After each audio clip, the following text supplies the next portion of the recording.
আমরা আজকে যেটা শুরু করবো সেটা হচ্ছে রেডিয়েশন।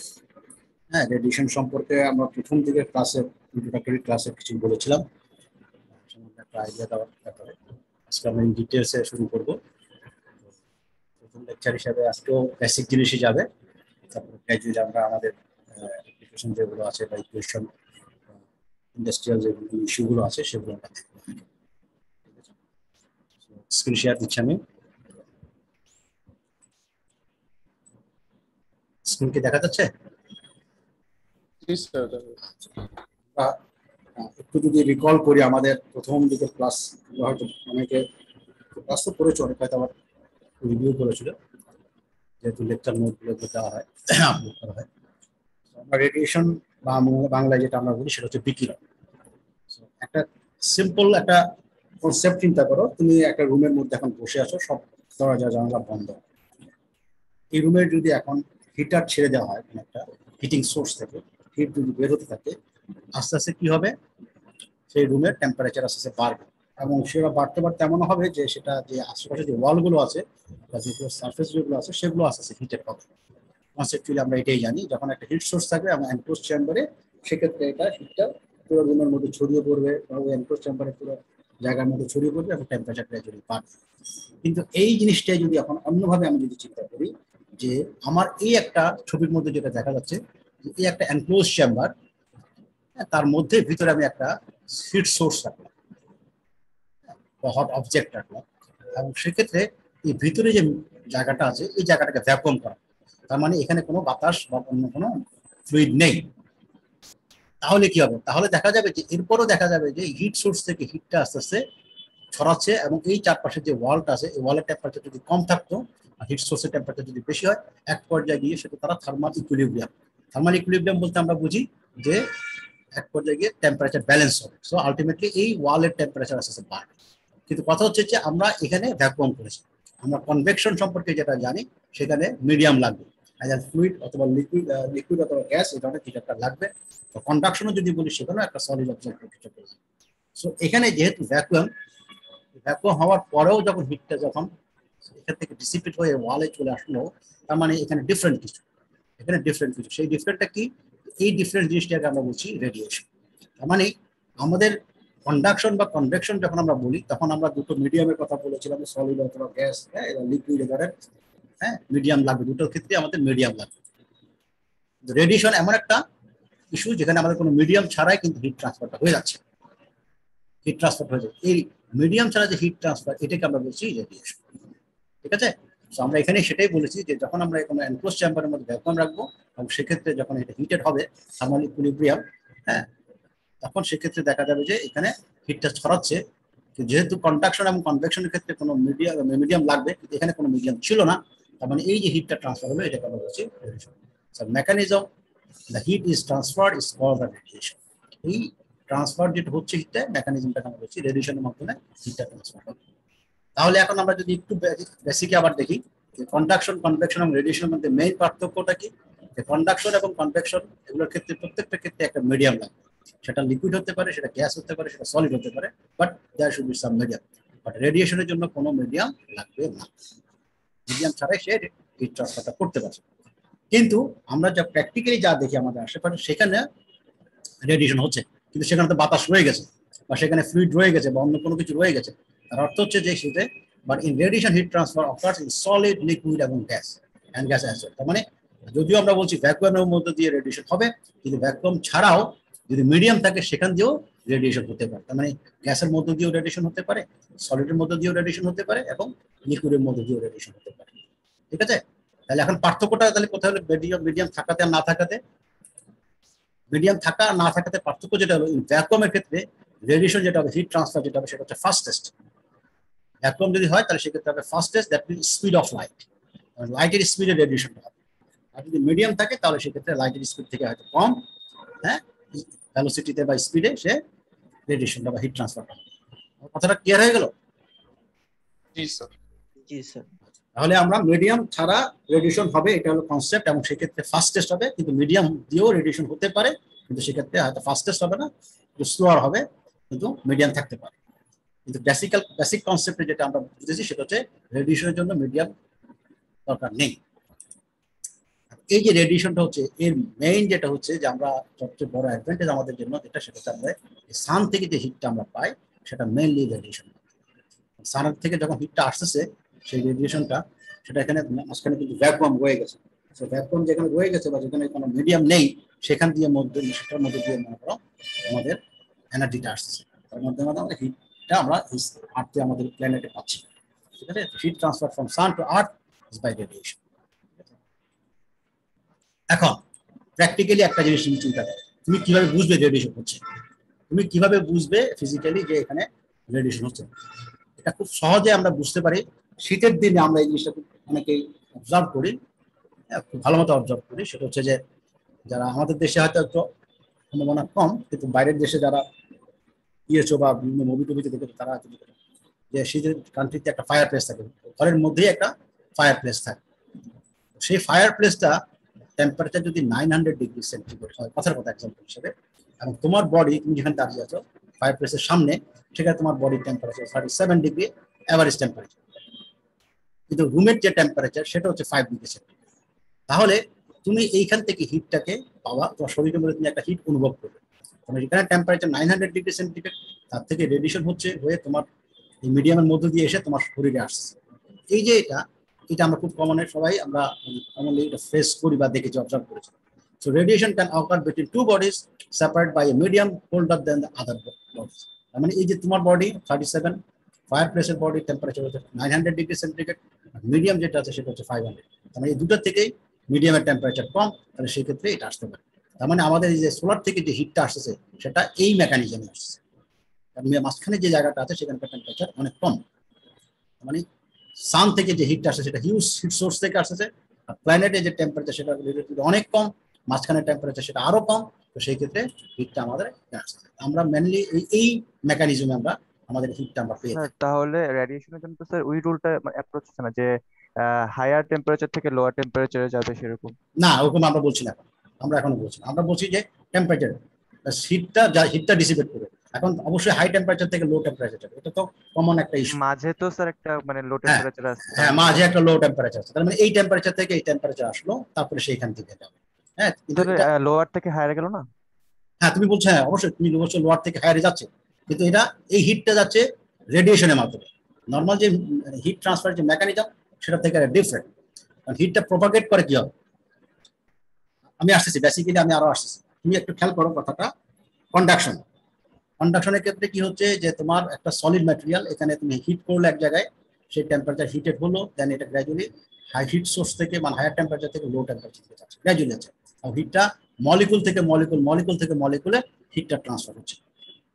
কনভেকশন সেম মেথড, যে আমরা হিটটা দিচ্ছি এক হায়ার থেকে জায়গায়, লোয়ার। হ্যাঁ হাই টেম্পারেচার থেকে লো টেম্পারেচার যাবে, কারণ কি মলিকুলার থেকে এক মলিকুল থেকে হিটটা ট্রান্সফার হচ্ছে। তার মানে তার ভাইব্রেশন বাড়তেছে, তার পলিউশন বাড়তেছে, আমরা যেটা দেখে আসছি বুয়েন্সি ফোর্স, এইগুলোর মাধ্যমে সে ট্রান্সফারটা করছে। কিন্তু এই রেডিয়েশনের হিটটা কিন্তু এভাবে ট্রান্সফার হয় না, মলিকুল টু মলিকুল ট্রান্সফার হয় না। ঠিক আছে, আমরা একটু পরে দেখবো এটা হচ্ছে মেনলি ইলেকট্রোম্যাগনেটিক ওয়েভের মাধ্যমে। আচ্ছা এটা মেনলি ইলেকট্রোম্যাগনেটিক ওয়েভের মাধ্যমে হিটটা ট্রান্সফার হচ্ছে। এখানে মলিকুল ইন্টারাকশনটা নেই, আমরা যে কনভেকশন দেখছি সেটার মতো না। ঠিক আছে, আমরা আসতেছি একটু পরে ডিটেলসে আরো দেখবো। সো এটা হচ্ছে নর্মাল আমাদের মেথড বা প্রসিডিউর, যেখান থেকে আমরা হিটটা থেকে মানে রেডিয়েশনের মাধ্যমে হিটটা পেয়ে থাকি বা বুঝি, ফিল করি বা আমরা অবজার্ভ করছি আমাদের আশেপাশে। এখন এটা কিভাবে হয়, যে basic mechanism radiation was found by James Carl Maxwell. ম্যাক্সওয়েলের নাম আমরা সবাই জানি মোটামুটি।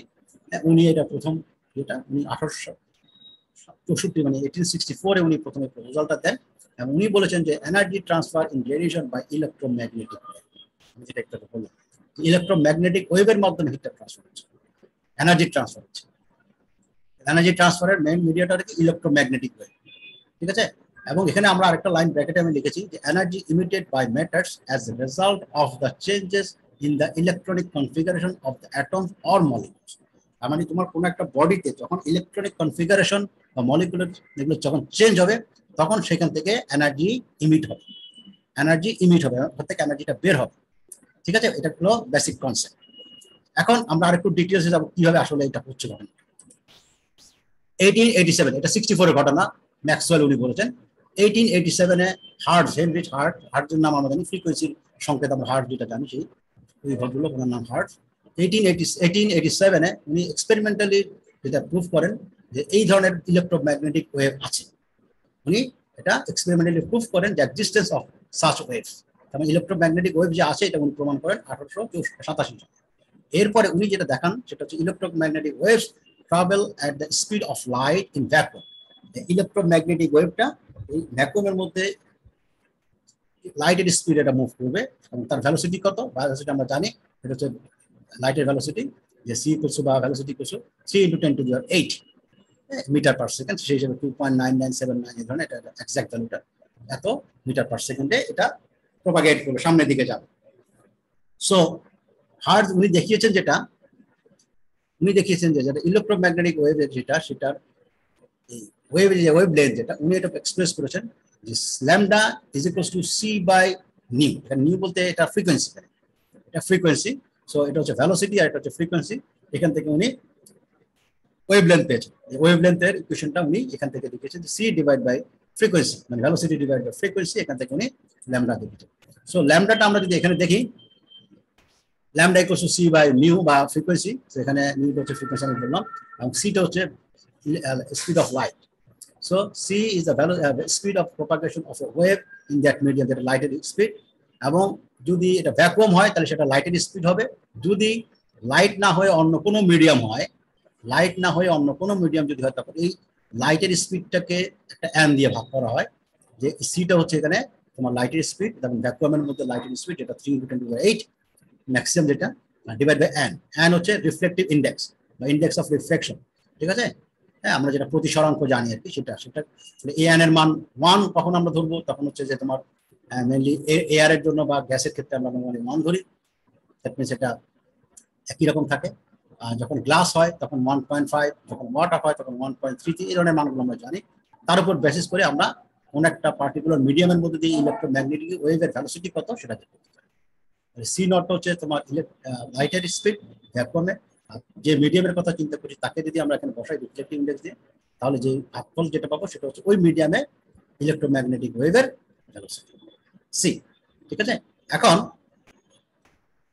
এখানে এই যে ফ্রিকোয়েন্সি যেটা আমরা নিউ ধরলাম, frequency of an electromagnetic wave depends on only the source and independent of medium. এই জায়গাটা একটু ভালো মতো স্টার চিহ্ন দেওয়া আছে, এটা একটু ভালো মতো বোঝার চেষ্টা করুন। Frequency of electromagnetic wave depends on the source. Source যেটা তার উপর ডিপেন্ড করছে, কোন মিডিয়াম দিয়ে যে যাচ্ছে সেটা কিন্তু ফ্যাক্টর না। তার মানে আমরা যদি একটু উপরে ছবিটা দেখি, এ হচ্ছে সোর্স আর এ হচ্ছে মিডিয়াম। সো আমার ইলেকট্রোম্যাগনেটিক ওয়েভের যে ফ্রিকোয়েন্সি সেটা ডিপেন্ড করবে সোর্সের উপরে, এই সোর্সের উপর ডিপেন্ড করবে, কিন্তু কোন মিডিয়াম দিয়ে, সেটা কি পানির মধ্যে দিয়ে যাচ্ছে না বাতাসের মধ্যে দিয়ে যাচ্ছে না অন্য কিছুর মধ্যে যাচ্ছে সেটার উপর ডিপেন্ড করছে না, ফ্রিকোয়েন্সির কথা বলছি। সো আমরা সেটা এখানে বলছি যে ফ্রিকোয়েন্সি। হ্যাঁ হ্যাঁ একটা কোশ্চেন ছিল, হ্যাঁ বলো।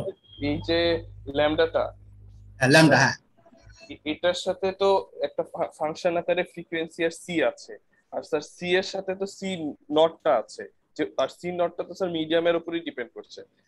এটা তো একটার সাথে একটা কানেক্টেড না, একটা ফাংশন। না না না না না তুমি ক্লিয়ার করবো তোমার টেনশন।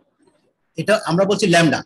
ল্যামডাটা কি? ল্যামডাটা হচ্ছে যে স্পিড অফ লাইট এবং ডিভাইড বাই ফ্রিকোয়েন্সি, তার মানে এটা হচ্ছে ল্যামডা। এখন আমরা এই ল্যামডা এখানে সিটাকে আমরা ডিফাইন করছি যে এটা মিডিয়ামের উপর, তার ভ্যালোসিটি কত, ঠিক আছে? আমরা এখানে বলছি, আমার স্টেটমেন্টটা খেয়াল করো, আমাদের ফ্রিকোয়েন্সি যেটা বলছি সেই ফ্রিকোয়েন্সিটা কত হবে সেটা ডিপেন্ড করবে সোর্সের উপরে। সেটা ফ্রিকোয়েন্সি যদি 10,000 হয় তাহলে সেই 10,000টা সোর্সের উপর ডিপেন্ড করবে, ফ্রিকোয়েন্সি যদি 50 হয় সেটা 50-এর উপর ডিপেন্ড করবে, কিন্তু ল্যামডাটা ডিপেন্ড করবে মিডিয়ামের উপর। ল্যামডা এটা তো ফিক্স হয়ে গেল, কোন মিডিয়াম দিয়ে যাচ্ছে, সোর্স থেকে বের হচ্ছে, কিন্তু মিডিয়াম যাচ্ছে পানির মধ্যে দিয়ে, মিডিয়ামটা হচ্ছে বাতাস, মিডিয়ামটা হচ্ছে অন্য কোনো গ্যাস, তার মানে সিটা তো যখন চেঞ্জ হয় তার মানে তখন ল্যামডা চেঞ্জ হয়, কিন্তু ফ্রিকোয়েন্সি নিউ যেটা সেটা কনস্ট্যান্ট। আমি কথা বুঝাতে পেরেছি? এটা মেইন একটা ইস্যু যেটা আমাদের লাগবে, যে ফ্রিকোয়েন্সি যেটা হচ্ছে ইলেকট্রোম্যাগনেটিক ওয়েভ, হ্যাঁ, উপর সোর্সের উপর ডিপেন্ড করে, depends only the source and independent of medium. এই জায়গাটা একটু ভালো মতো মনে রাখো। আমরা এরপরের লাইনটাতে একটু দেখি কথাটা। এরপরে 1864 গেল, 1867 গেল, 87 গেল, 1900 সাল, মানে আরো 13 বছর পরে ম্যাক্স প্ল্যাঙ্কের নাম শুনেছ, প্ল্যাঙ্ক কনস্ট্যান্ট, বিভিন্ন কিছু আমরা পড়েছি। উনি এই 1900 সালে উনি এটা প্রপোজ করেন যে Max Planck proposed that the electromagnetic radiation is the propagation of discrete packets of energy called photons or quanta. এই জিনিসটা আমরা অনেকে হয়তো জানি, বুঝি কিনা জানি না, কিন্তু শুনেছিলাম। উনি প্রথম প্রস্তাব করেন যে এনার্জি যেটা যাচ্ছে রেডিয়েশনের মাধ্যমে, ইলেকট্রোম্যাগনেটিক ওয়েভ, আমরা তো ইলেকট্রোম্যাগনেটিক ওয়েভ বলেই থামলাম, কিন্তু আসলে ইলেকট্রোম্যাগনেটিক ওয়েভ উনি যেটা বলেছেন সেটা হচ্ছে এটা হচ্ছে ডিসক্রিট প্যাকেট, তার মানে প্যাকেট আকারে যাবে, কিছু এনার্জি প্যাকেট আকারে যাবে, কিছু এনার্জি প্যাকেট আকারে যাবে। এই প্যাকেট আকারে যাওয়াটা এটাকে উনি বলেছেন ফোটন অথবা কোয়ান্টা। মানে এনার্জি যেটা ট্রান্সফার হচ্ছে সেটা কিভাবে ট্রান্সফার হবে, আমরা যেমন একটু আগে বললাম যে মলিকুল টু মলিকুল আমরা যেমন কন্ডাকশন কনভেকশন বললাম ঠিকঠাক ট্রান্সফার হবে, আমরা এখানে বলছি যে না সেরকম কিছু না, এটা ম্যাগনেটিক ওয়েভের মাধ্যমে যাবে এবং সেই ওয়েভটা এনার্জিটা ট্রান্সফার করে দেবে ফোটনের মাধ্যমে এবং বা কোয়ান্টা এর মাধ্যমে সে এনার্জির আকারে সে এটাকে প্রপাগেট করবে, সামনের দিকে নিয়ে। তো সেটাই বলা হয়েছে electromagnetic radiation is the propagation, মানে মুভ করবে সামনের দিকে, propagation of discrete packets of energy, এনার্জির কিছু প্যাকেট ডিসক্রিট মানে একটা দুইটা সাতটা 50টা এরকম প্যাকেট আকারে সামনের দিকে সে মুভ করবে। যে প্যাকেটগুলোকে বলা হচ্ছে উনি বলেছেন ফোটনস অথবা কোয়ান্টা। এখন উনি এটাকে এক্সপ্লেন করতে গিয়ে উনি এই জিনিসটা নিয়ে আসছেন যে ইচ ফোটন বা প্যাকেট যেটা, হ্যাঁ, সেটার একটা ফ্রিকোয়েন্সি যদি থাকে, সেই ফ্রিকোয়েন্সি হচ্ছে new, is considered to have an energy.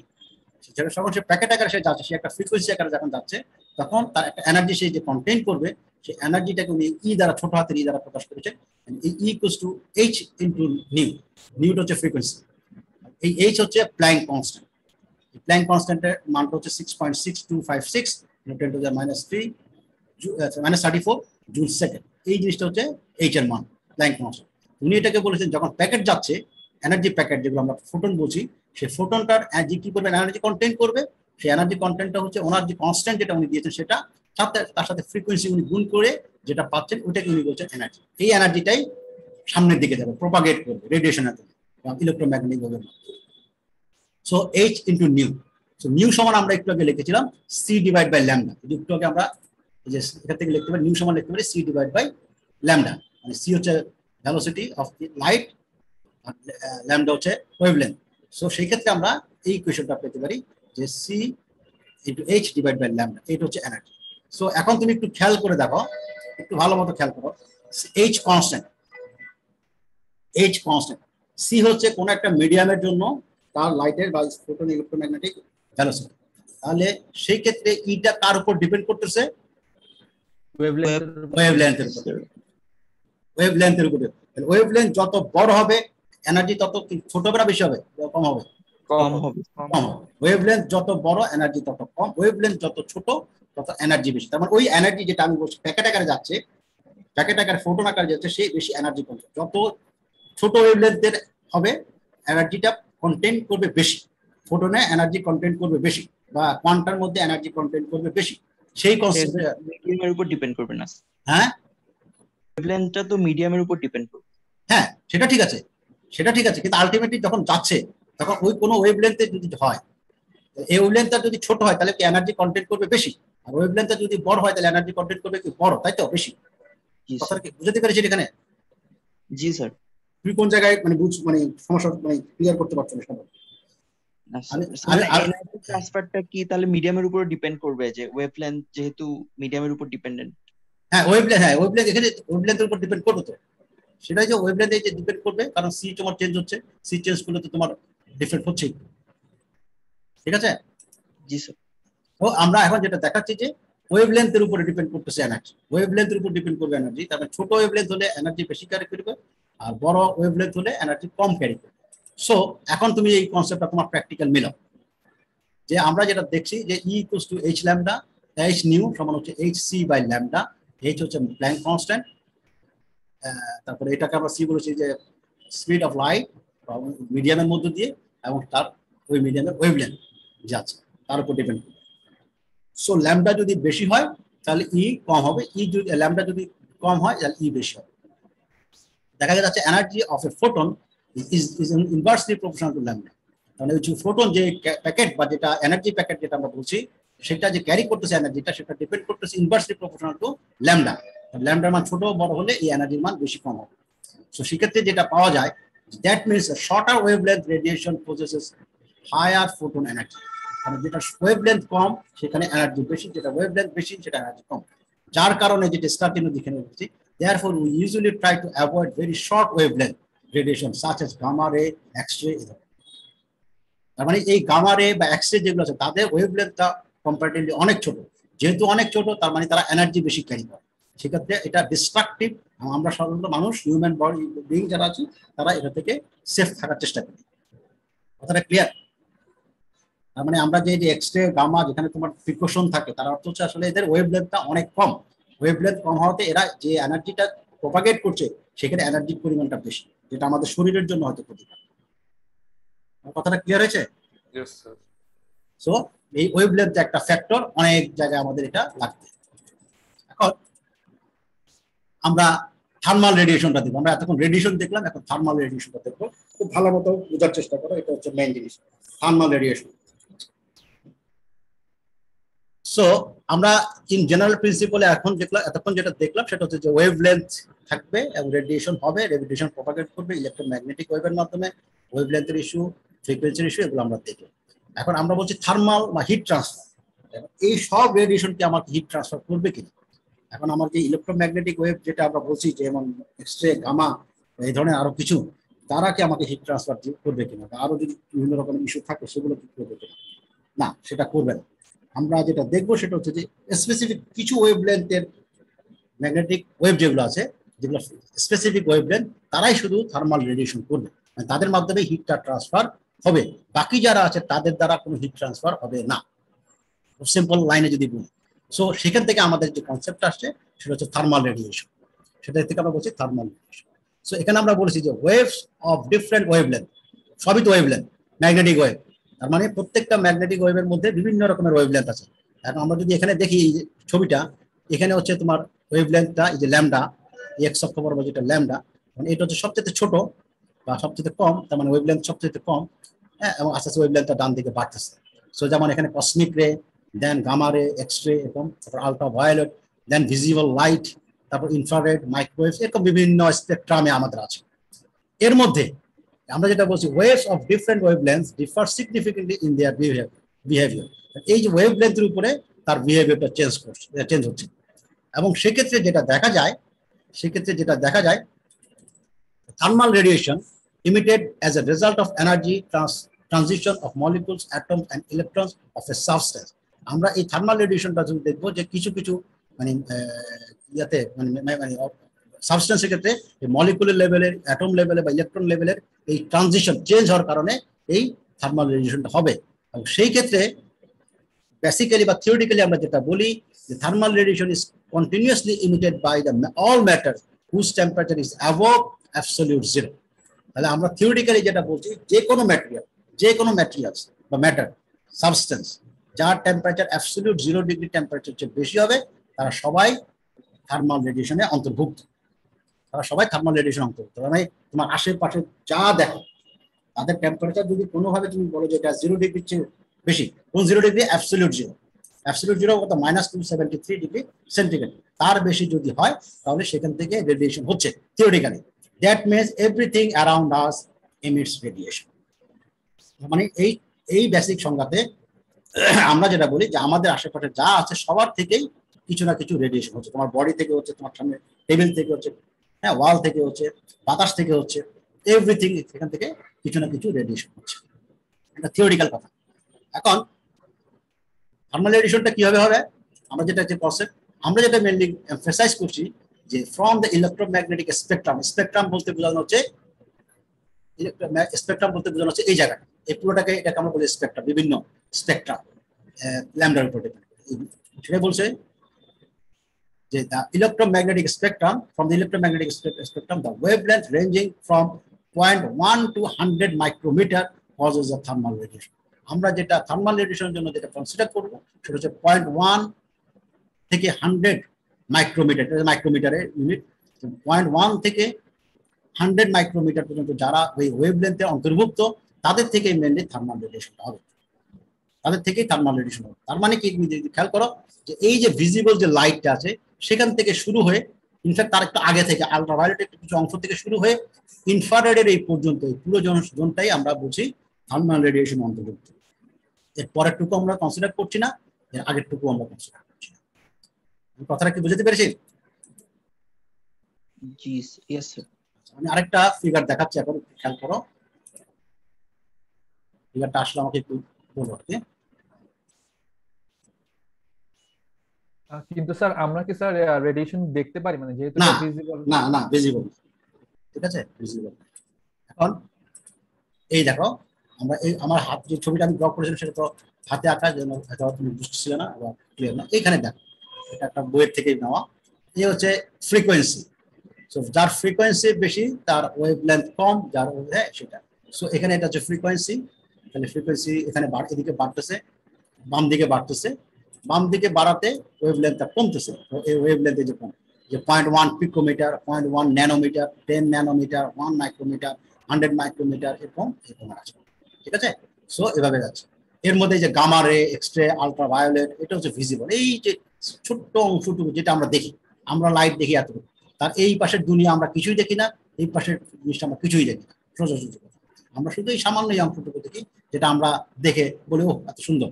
Light দেখতেছি, ছবি দেখতেছি, বুঝতেছি, এটা আমরা ফিল করতেছি, হোয়াট এভার। এই জায়গাটা হচ্ছে আমাদের এই 380 থেকে 780 এই ন্যানোমিটারের ওয়েভ লেন্থের জন্য আমরা এই এটা। বাকি এই যে বিশাল অংশ, এখানে আমাদের কিছুই চোখে পড়ে না, আমরা দেখিও না, শিখি, ঠিক আছে। সো এই ইনফ্রারেড, এটা হচ্ছে আমাদের নর্মাল এই যে স্পেকট্রাম আমরা বলি। এখন এখান থেকে দেখো, এই যে স্পেকট্রামের মধ্যে পুরো অংশের মধ্যে 0.1 মাইক্রোমিটার, তার মানে যেটা আলট্রা ভায়োলেট রেড কিছু অংশের মধ্যে পড়ে গেছে, তার সাথে এই ভিজিবল যে লাইটটা, মানে এই যে ভায়োলেট থেকে শুরু করে রেড পর্যন্ত এই অংশটুকু, তার সাথে থার্মাল রেডিয়েশন কি বলে ইনফ্রারেডের যে অংশটুকু আছে, এই পুরো অংশটা এটা হচ্ছে থার্মাল রেডিয়েশনের অন্তর্ভুক্ত। মানে 0.1 থেকে শুরু করে 100 মাইক্রোমিটার যে স্পেকট্রামটা, এটাকে আমরা বলছি থার্মাল রেডিয়েশন। কথাটা ক্লিয়ার? হ্যাঁ স্যার Yes, জি sir. স্যার। বলো। স্যার এটা কি কেউ অ্যাবজর্ব করবে, মানে যেটা থার্মালি রেডিয়েট যে হিটটা? হ্যাঁ, এটা এখন অ্যাবজর্ব করবে। হ্যাঁ, থার্মাল এখন অ্যাবজর্ব করবে, ভিতরে অ্যাবজর্ব করবে। এই জায়গাটা, এই অংশের ওয়েভ লেন্থ, আমি আবারও কথাটা ক্লিয়ার করি, এই লেন্থ, এই ওয়েভ লেন্থের যে ইলেকট্রোম্যাগনেটিক ওয়েভ আছে, তারাই হিটটাকে ট্রান্সফার করবে। বাকি অংশটুকুর সাথে হিটের কোনো সম্পর্ক নেই, ঠিক আছে কথা? জি স্যার। সো স্যার কিন্তু স্যার এটা যেহেতু ভিজিবল লাইটের রেঞ্জের মধ্যে পড়ে গেছে স্যার, আমাদের তো স্যার রেডিয়েশন হলে স্যার এটা বোঝার কথা না বা দেখার কথা না, কিন্তু স্যার আমরা তো না না, তুমি কথাটা বুঝো, এটা তো এনার্জি ট্রান্সফার করছে, সে তো এনার্জি ট্রান্সফার করছে। তুমি তো লাইটই দেখতেছো, তুমি এখানে বুঝবে কিভাবে? তুমি তো লাল লাইট দেখতেছো, সবুজ আলো দেখতেছো, নীল আলো দেখতেছো, হোয়াট এভার, সেটা তো লাইট, ঠিক আছে। কিন্তু অ্যাজ এ যে হিটটা, যেমন পানি ফ্লো করতেছে তুমি দেখতেছো, পানি ফ্লো করতেছে তুমি দেখতেছো, হ্যাঁ, কিন্তু তুমি এনার্জি যে ট্রান্সফার করছে এটা তো তুমি দেখতেছো। নর্মাল আমরা যে কন্ডাকশন দেখি বা কনভেকশন দেখি, সেখানে কি আমরা দেখি হিটটা যে ট্রান্সফার হচ্ছে? আমরা তো বুঝি, ফিল করি, মেজার করতে পারি, কিন্তু দেখতে তো পারি না যে হিটটা যে যাচ্ছে। যখন তোমার গরম হচ্ছে তখন আমরা বুঝি যে এটা আস্তে আস্তে গরম হচ্ছে, লাল হচ্ছে, সেটা আলাদা ইস্যু। তার মানে এই ওয়েভলেন্থে থাকলে স্যার টেম্পারেচার যাই থাকুক হিট রেডিয়েট করবে। হ্যাঁ, হিট রেডিয়েট করবে এবং হিট ট্রান্সফার হবে, ঠিক আছে। সো আমরা এখন আমাদের সে আগের স্লাইড, আগের শিটে আসি। তার আমরা এটা বলছি যে থার্মাল রেডিয়েশন জোন হচ্ছে 0.1 থেকে 100 মাইক্রোনে এই জোন। এখন আমরা কিভাবে এগুলো ক্লিয়ার করবো সেটা এখন এই বেসিক জিনিসগুলোতে একটু খেয়াল করো। আচ্ছা, এখন দেখো, প্রথম স্টার সাইন যে কথাটা, the electrons, atoms and molecules, সবার কথাই বলা হচ্ছে। তারপরে একটা সলিড বা একটা অবজেক্টের মধ্যে যা যা থাকতে পারে, তারা একেবারে মাইক্রো, মানে একেবারে এলিমেন্টারি লেভেলে মাইক্রো ইলেকট্রন বা তার থেকে অ্যাটম বা মলিকুল হিসাবে, all of all solids, all liquids and gas, মানে সবার কথাই বলা হচ্ছে। তার মানে আশেপাশে তোমার যা কিছু আছে সবার জন্যই বলা হচ্ছে, সবকিছুই বলা হচ্ছে। Electrons, atoms and molecules above the absolute zero temperature are constantly in motion। তার মানে আমরা যেটা জানি, যখন তার টেম্পারেচার অ্যাবসলিউট 0 ডিগ্রির চেয়ে বেশি হবে, তখনই তাদের মধ্যে একটা মোশন থাকবে। সেটা আইদার সেই জায়গায় থেকে কম্পমান ভাইব্রেট করবে অথবা মুভ করবে। গ্যাসের ক্ষেত্রে ফাস্ট মুভ করবে, সলিড লিকুইডের ক্ষেত্রে একটু স্লো, সলিডের ক্ষেত্রে হয়তো ওই জায়গায় থেকেই সে হয়তো ভাইব্রেট করবে, কিন্তু all are in motion and thus radiation is constantly emitted. এই কারণে প্রত্যেকটা বডি থেকে কিছু না কিছু রেডিয়েশন ইমিট করবে, as well as being absorb. যেমন ইমিট করবে মানে কি, তার থেকে বের হচ্ছে, ইমিট করা মানে তার থেকে বের হচ্ছে, তার থেকে ছড়িয়ে পড়ছে চারিদিকে, সেটা একটা। অ্যাজ ওয়েল এজ অ্যাবজর্ব, সে আবার অ্যাবজর্ব করবে, কারণ অন্য জায়গা থেকে আসছে, সে সেটা আবার অ্যাবজর্ব করবে। And transmit through out the entire volume of matter. তার মানে এখন তোমার সামনে যদি একটা ল্যাপটপ থাকে বা মোবাইল আছে, তাহলে মোবাইল থেকে অবশ্যই রেডিয়েশন হচ্ছে, তোমার বডি থেকেও কিন্তু রেডিয়েশন হচ্ছে। মানে তোমার বডি এখন যদি চিন্তা করো, সে এট দ্য সেম টাইম তার বডি থেকে, মানে তোমার বডি থেকে এটা ইমিট করলো, বাইরে চারিদিকে ছড়িয়ে পড়লো, এটা একটাকে। আবার মোবাইল থেকে যেটা আসতেছে সেটা তোমার শরীরে ঢুকতেছে, সেটা তুমি অ্যাবজর্ব করতেছো, আবার এট দ্য সেম টাইম তোমার শরীরের থেকে ভেদ করে বের হয়ে চলে যাবে, মানে একদিক দিয়ে ঢুকে আরেকদিক দিয়ে বের হয়ে চলে গেল, ট্রান্সমিট করলো। এই সব ধরনের কেস সম্ভব। তাহলে রেডিয়েশনের ক্ষেত্রে যে এনার্জির কথা বলা হচ্ছে, যে সে অ্যাবসলিউট এনার্জি, তখন এই রেডিয়েশনটা is constantly emitted as well as being absorbed and transmitted throughout the entire volume of matter. আমার কথাটা ক্লিয়ার? তার মানে আমাদের সকল আসপেক্টে, সকল বডি বা সকল জিনিস ক্ষেত্রে আমরা বলতে পারি প্রত্যেকটা বডি থেকে রেডিয়েশন হচ্ছে, প্রত্যেকটা বডি আবার at the same time absorb করতেছে, এবং প্রত্যেকটা body at the same time transmit করতেছে, তার মানে তার ভিতর দিয়ে ঢুকে বের হয়ে চলে যাচ্ছে। এই জিনিসটা কমন আমরা বলি। তাহলে সেক্ষেত্রে এই কনসেপ্টে যদি আমরা বলি, সেক্ষেত্রে যেটা বলা হয়, radiation is a volumetric phenomenon. Radiation is volumetric phenomenon. মানে এটা ভলিউম বেস, ভলিউমের উপর, মানে ভলিউম মানে তার এক পাশ দিয়ে ঢুকে আরেক পাশ দিয়ে বের হয়ে গেলো, পুরোটা সে অ্যাবজর্ব করলো, পুরো বডি থেকে সে বের হচ্ছে, একটা ভলিউম ফেনোমেনন হিসেবে। কিন্তু কিন্তু প্র্যাকটিক্যালি যেটা হয় সেটা হচ্ছে, মনে করো, however for opaque non transparent solid such as metal, wood, rocks, radiation is considered to be a surface phenomenon. মানে ট্রান্সপারেন্ট, নন ট্রান্সপারেন্ট যারা আছে তাদের মধ্যে এটাকে আমরা বলছি সারফেস ফেনোমেনন। কিভাবে surface phenomenon? As the radiation emitted by the interior region never reach to the surface. তার মানে তোমার মনে করো সামনে সলিড, যে মনে করো যে কাঠের টুকরোটা আছে, কাঠের টুকরো ঠিক মাঝখানে সেন্টারে যেখান থেকে যে রেডিয়েশনটা হচ্ছে সেটা হচ্ছে, কিন্তু সেটা সারফেসে আসতে পারে সেন্টারে থেকে। একটা ক্রিকেট বল যদি চিন্তা করো, ক্রিকেট বলের একবার সেন্টার থেকে যে রেডিয়েশনটা হচ্ছে সেটা হচ্ছে ঠিকই, কিন্তু সেটা সারফেসে আসতেছে, সারফেসে আসার পরে তো সে সারফেস থেকে বের হবে, সারফেসে আসতে পারছে না। এটা একটা ইস্যু, যে as the radiation emitted by the interior region never reach the surface.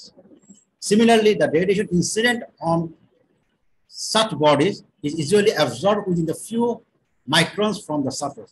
At the same time, যদি ক্রিকেট বলে চিন্তা করো, তার উপরে যে রেডিয়েশনটা হলো চারিদিক থেকে যে সে তার উপরে পড়লো, সেগুলো সারফেস থেকে সামান্য মাইক্রনের মধ্যে এটা অ্যাবজর্ব হয়ে যায়। তার মানে সে সেন্টার পর্যন্ত যেতে পারছে না, বা এক দিক থেকে ঢুকে আরেক দিক দিয়ে বের হতে পারছে না। তার মানে এখানে যেটা আমরা বলছি যে ট্রান্সমিট হওয়া, সেটা হচ্ছে। এই জন্যই আমরা এই ছবিটাকে একটু যদি দেখি, এই যে মনে করো সলিড অবজেক্ট, সলিড অবজেক্টের এখান থেকেও কিন্তু রেডিয়েশন হচ্ছে, কিন্তু সেটা এই সারফেসে আসবে না, সারফেসে আসতে পারে না তার। হ্যাঁ, কিন্তু এখান থেকে সে সারফেসের লেয়ারে যে আছে তারা ইমিট করবে, আবার এখান থেকে যারা ঢুকবে ইমিট হয়ে, যারা এখানে এটা অ্যাবজর্ব করবে, সেখানে অ্যাবজর্ব করলো ঠিক, কিন্তু সামান্য কিছু যাওয়ার পরে সে সেটা অ্যাবজর্ব শেষ হয়ে গেছে, সে ভিতরে যেতে পারবে। তার মানে প্রত্যেকটা বডি সলিড অপেক যেগুলো আমরা বলছি সেগুলা সারফেস ফেনোমেনন, মানে এগুলো সারফেসের মধ্যেই সীমাবদ্ধ থাকতে চায়। অ্যাবজর্বার এমিটটা একসাথে হবে। হ্যাঁ হ্যাঁ, তোমার বডি থেকে যে হিটটা বেরোচ্ছে সেটা তোমার সারফেস থেকে বেরোচ্ছে, আবার তোমার বডিতে যে হিটটা, মানে এনার্জিটা, রেডিয়েশন যেটা আসতেছে, সেটা তোমার বডি সারফেসে অ্যাবজর্ব করে যাচ্ছে, পুরো ভিতরে যাচ্ছে। তার মানে স্যার ভিতরেরটা তো খুব একটা চেঞ্জ হবে না? না, ভিতরেটা খুব একটা চেঞ্জ হচ্ছে না। ভিতরে স্যার তাহলে কনভেক্টিভ হয়ে যাবে না? কনভেক্টিভ আমরা এখানে কনভেকশন কন্ডাক্টর তো নাই এখানে। নাই স্যার, ইয়েস স্যার, বাট যখন সারফেসটা আমার টেম্পারেচার বেড়ে গেল তখন বাকি, হ্যাঁ বাকি তো, হ্যাঁ সেটা আলাদা, সেটা আলাদা, আমরা শুধু রেডিয়েশন বলছি। সেখানে কনভেকশন কন্ডাকশন তো ওগুলো আলাদা ইস্যু।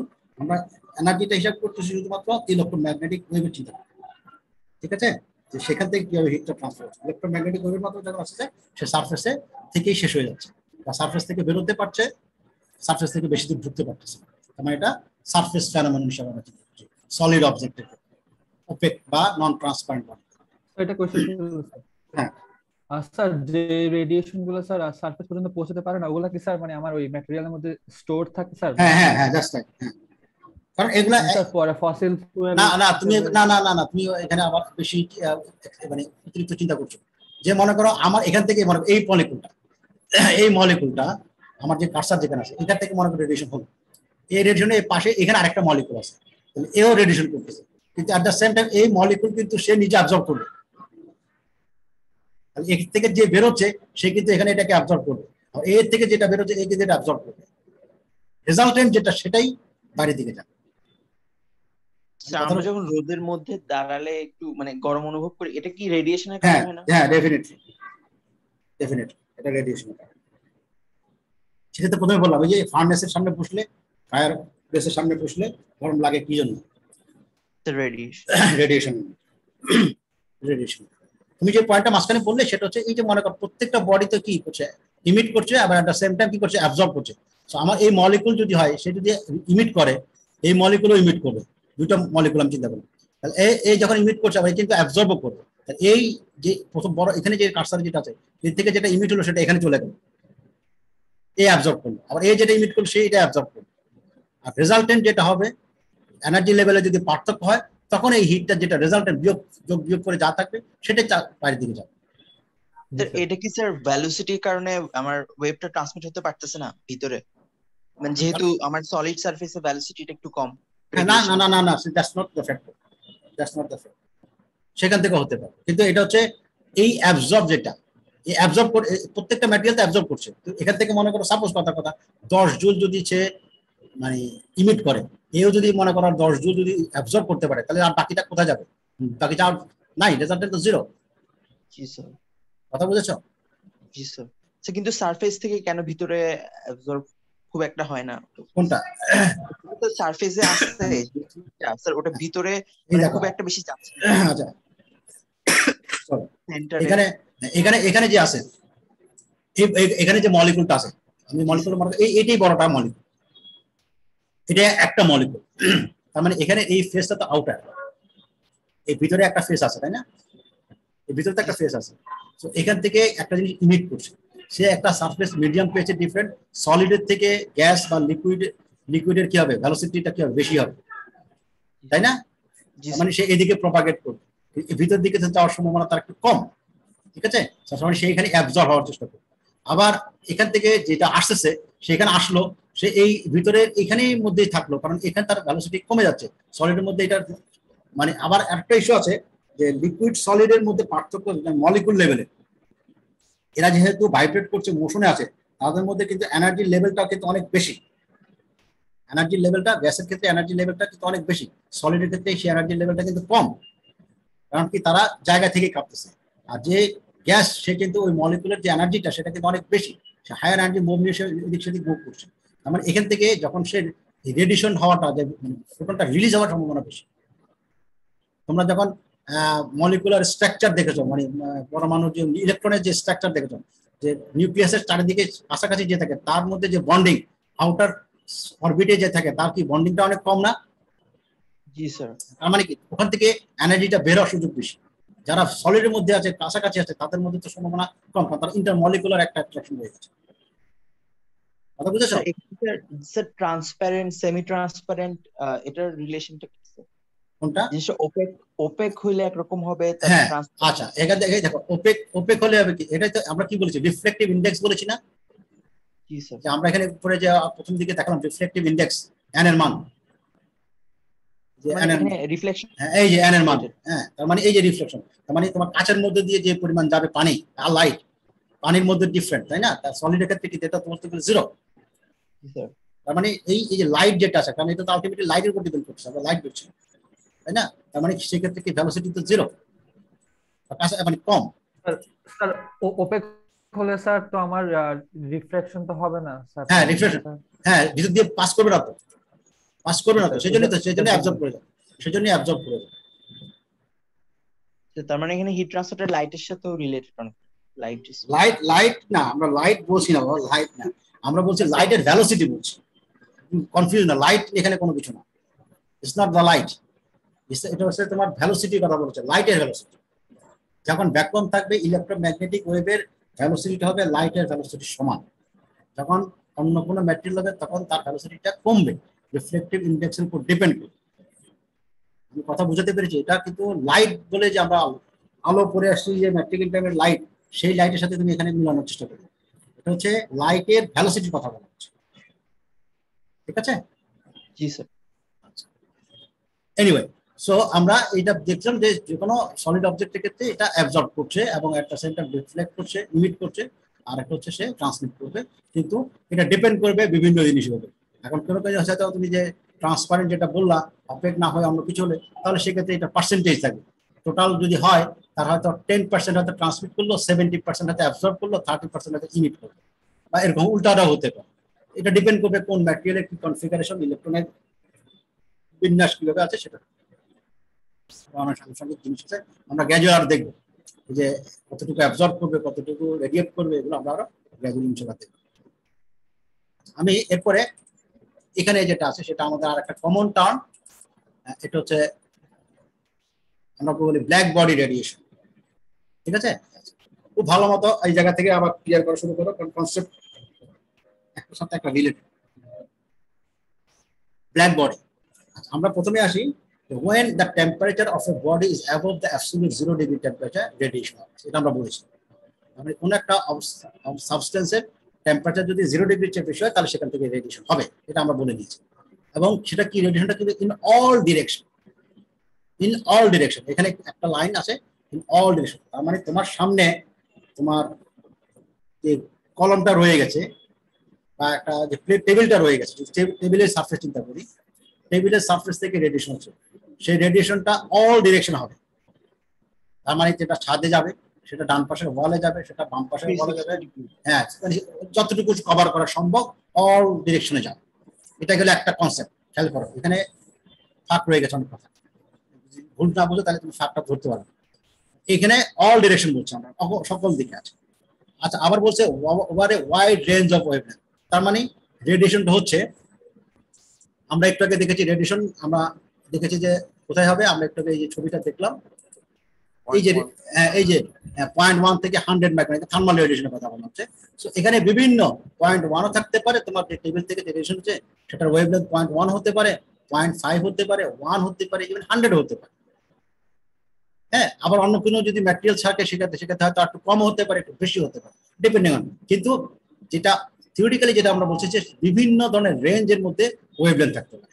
তার মানে তোমার টেবিল থেকে যে রেডিয়েশনটা হচ্ছে, তুমি শুধু বলতে পারো না যে স্যার আমারটা 10 মাইক্রোমিটার ওয়েভলেন্থ এখান থেকে রেডিয়েশন হচ্ছে, না। তোমারটা টেবিল থেকে, তোমার কলম থেকে বা তোমার বডি থেকে যে 10 মাইক্রোমিটার এই ওয়েভলেন্থে, একটা ফিক্স ওয়েভলেন্থে রেডিয়েশন হচ্ছে, এটা ট্রু না। তার মানে তোমার বডি থেকে বা তোমার আশেপাশে যে কোনো অবজেক্ট থেকে বিভিন্ন রেঞ্জে, সেটা 0.1 হতে পারে, 1 হতে পারে, 10 হতে পারে, 12 হতে পারে, 15, 100, আরো বেশি কম হতে পারে। তার মানে ওয়াইড রেঞ্জ, যে কোনো রেঞ্জে হতে পারে। আমরা সেটাই বলছি ডেফিনেশনটা, radiation occur in all direction, এটা একটা, আর over a wide range of wavelength. ঠিক আছে, এইভাবে চারিদিকে ছড়াবে। তার মানে এই যে তুমি বলছো তোমার ছাদের মধ্যে যেটা যাচ্ছে টেবিল থেকে রেডিয়েশন, সেখানে তোমার 10 মাইক্রোমিটারেরও ওয়েভলেন্থ থাকবে, সেটাতে 50ও থাকবে, 52ও থাকবে, আবার কমও থাকবে, বেশিও থাকবে, সব রেঞ্জ, ওয়াইড রেঞ্জ আমরা বলছি। এটা গেলে একটা issue. So radiation energy emitted from a surface at a given wavelength depends on, এখন তুমি একটা স্পেসিফিক করে ফেললে, একটা গিভেন ওয়েভলেন্থের জন্য। মনে করো তোমার টেবিল থেকে কখন যে রেডিয়েশন হচ্ছে, তুমি 10 মাইক্রোমিটারের জন্য চিন্তা করছো, 10 মাইক্রোমিটারের জন্য চিন্তা করছো। এভাবে যদি চিন্তা করো তাহলে 10 মাইক্রোমিটার থেকে কি পরিমাণ রেডিয়েশন হবে, এনার্জিটা যাবে, সেই এনার্জির কার উপর ডিপেন্ড করবে, depends on material of the body, কি ম্যাটেরিয়াল থেকে যাচ্ছে সেটা, কন্ডিশন অফ দ্য সারফেস সেটার উপর হবে, এবং সারফেস টেম্পারেচার এই উপর ডিপেন্ড করবে। তার মানে এখন তোমার টেবিল যদি হয়, এখন চিন্তা করো টেবিলের ম্যাটেরিয়াল কাঠ, সেটা একটা issue. Condition of the surface, তার মানে সেই সারফেসটা প্লেন সারফেস, স্মুথ না ওয়েভি নাকি রাফ না অন্য কোনো কিছু, এটার উপর ডিপেন্ড, সারফেসের কন্ডিশনের উপর ডিপেন্ড। আবার at the same time temperature উপর ডিপেন্ড। তাহলে এখন আমি যদি তোমার বলি তোমার টেবিল থেকে কি পরিমাণ রেডিয়েশন হবে, এটা ডিপেন্ড করবে। এখন আমি তোমাকে আর একটু ক্লিয়ার করে যদি বলি যে 10 মাইক্রোমিটার ওয়েভলেন্থের রেডিয়েশন হবে তোমার টেবিল থেকে, এটা কিভাবে আমি হিসাব করব? এটার জন্য আমাকে খুঁজতে হবে কি ম্যাটেরিয়াল, এটার জন্য আমাকে খুঁজতে হবে সারফেসের কোয়ালিটি, এটার জন্য আমাকে খুঁজতে হবে তার টেম্পারেচার। এগুলো যদি আমি জানি, তখন আমার পক্ষে হিসাব করা সম্ভব যেখান থেকে 10 মাইক্রোমিটার ওয়েভলেন্থে কি পরিমাণ এনার্জি যাচ্ছে। হ্যাঁ, এখান থেকে 12 মিলি মাইক্রোমিটারও যাবে, এখান থেকে 50 মাইক্রোমিটারও যাবে, কিন্তু আমি তোমাকে বললাম একটা পার্টিকুলার মাইক্রোমিটারের ওয়েভলেন্থের জন্য কি পরিমাণ এনার্জি বেরোচ্ছে। আমি আবারও কথাটা ক্লিয়ার করি, radiation occurs in all direction, তার মানে তোমার টেবিল থেকে রেডিয়েশন হচ্ছে সকল দিকে, এটা একটা। Over a wide range of wavelength, মানে বিভিন্ন রেঞ্জের, এই 5 micron, 0.1 micron, 100 micron, 50 micron, what ever, সব রেঞ্জ রয়েছে। এখন তুমি ক্যালকুলেট করতে বসছো, ক্যালকুলেটর নিয়ে অঙ্ক করার জন্য, যে আমি 10 মাইক্রোমিটারের যে ওয়েভলেন্থ থেকে যে এনার্জিটা বেরোচ্ছে টেবিল থেকে, সেটা হিসাব করবো, সেখানে কি পরিমাণ এনার্জি। আমি কথা বুঝাতে পেরেছি? 10 মাইক্রোমিটার, তোমার কিন্তু রেঞ্জ কিন্তু অনেক, তার মধ্যে শুধু 10 মাইক্রোমিটার তুমি হিসাব করা শুরু করছো। তাহলে সেইটা হিসাব করবো কিভাবে? সেটার জন্য আমাকে খুঁজতে হবে তার ম্যাটেরিয়ালটা কি, সেটার জন্য আমাকে খুঁজতে হবে তার সারফেস কন্ডিশনটা কি, এবং তার জন্য খুঁজতে হবে তার টেম্পারেচারটা, মানে সারফেসের টেম্পারেচার। এই তিনটা যদি জানা থাকে, তখন ওই আমি 10 মাইক্রোমিটারের হিসাবটা আমি করতে পারবো। একইভাবে 50 মাইক্রোমিটারটা আমি হিসাব করতে পারবো, একইভাবে 70 মাইক্রোমিটার, 12 মাইক্রোমিটার, 0.1, সবার জন্য আমি হিসাব। ক্লিয়ার কথা? Yes, sir. এখন এই যদি হয়, সরি, এই যদি হয় maximum radiation energy occurs on an idealized body is called black body.